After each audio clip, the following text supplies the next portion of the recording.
AU Hospital is a public hospital that was responding to a subpoena which was not supported by a court order that disclosed the private and protected health information of Jennifer, who was one of AU Hospital's patients and also the plaintiff in this case. Jennifer is suing the AU Hospital for violating privacy rights and disclosing her protected health information without her written consent or permission. AU Hospital failed to provide documentation that there were reasonable efforts made in an attempt to notify the plaintiff. Also, the defendant failed in making sure that the third party seeking the PHI of Jennifer took the proper security measures so that her personal information stayed private. The defendant did not have the rights to pass on the patient's protected health information because they did not give the patient ample time to respond to the request or notice that was sent to her.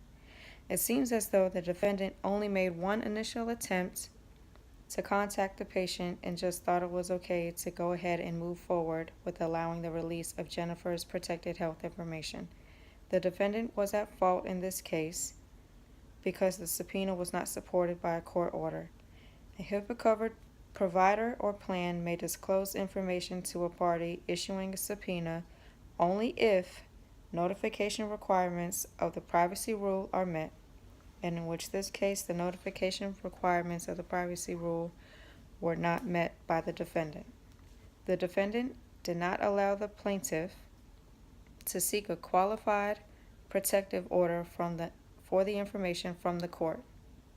And although the defendant sent a letter to the plaintiff's last known address from her latest hospital visit, the defendant did not allow the patient to respond to the request for disclosure or to object to it.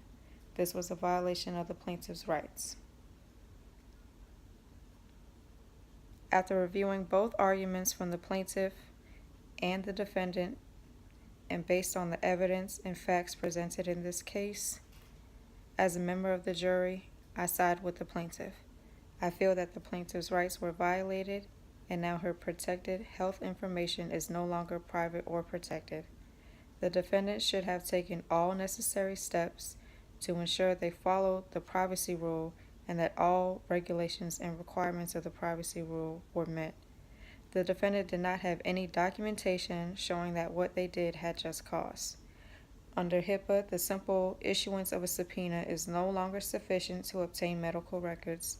A subpoena can still be used to obtain records as long as the provider receives written satisfactory assurances and that the patient has received notice and the opportunity to object.